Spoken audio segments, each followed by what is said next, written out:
Bonjour Président. Bonjour ndeko journaliste. Président, il a dit que le 1er février, les années chance de vie, et là, on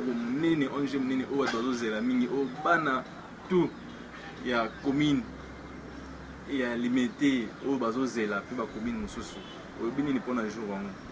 Merci ndeko journaliste. Ndenge lobika ka le 1er février to kopesa nzambe merci na bandeko nyonso ngana rectifier lipomboka ezaka na limetete lipomboka nanga Kinshasa ma ville ezana na le 24 commune ya ville ya Kinshasa.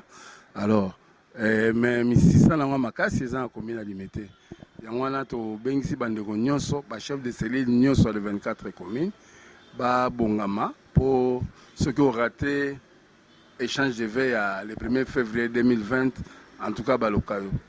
Les occasions uniques en son genre. Alors, base à disposition, au hasard pour ça renseignement, allez quand on siège qu'on a avenue numéro 34, à Outana cordon Fumuk Alphonse, à Ozoa, renseignement surtout poison gâté na journée où il y a le 1er février 2020.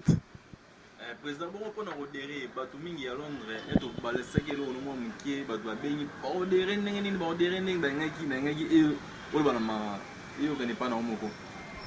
bon, pour comme membre de Bomboka, c'est simple, si vous êtes à Kinshasa, vous avez un siège na biso, vous avez droit à refuta, vous avez droit à Mike Kaka, aux 8 cartes na membre, et les cartes na yo, vous avez fréquence à la réunion, vous avez un membre.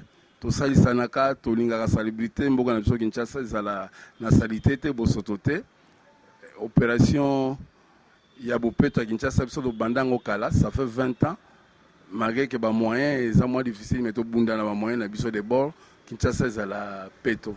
Alors, pour la bande de Mikili Abapaya, tous les représentants de Bisokuna, Nakanisi, Namikolo Zali, Koya, Tropesa Bango, Bakombo, Naba numéro de téléphone, ba contacter Bango, pour comme un membre de Biso, représentant à Londres, à Paris, à Bruxelles, partout en tout cas, pour moi, les Amokili Mobimba.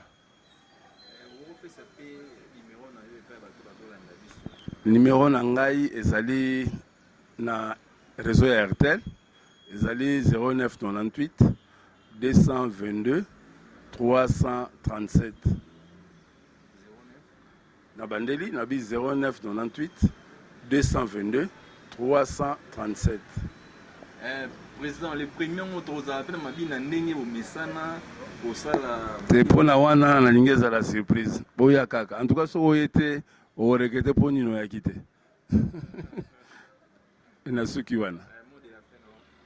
Un mot de la fin bandeko on a no kota na libombo kate tango yango pour modèle batuba za au sala adhésion na bango moyenga na lobate na lui bientôt dans les 24 communes. Numéro na ngango wana so lingo yeba na commune na bino po bongisa commune na we koma kitoko salité zalate okota na lipopomboka na nga Kinshasa ma ville benganga na ko orienter vers coordonnateur ya commune na yo. Merci président. Monika ka awa toeki e pas président yemoko ila na kati ya résidence na e ne to Monika ka bana awa. Merci ndeko journaliste. Zamba zala na yo pe apambola yo.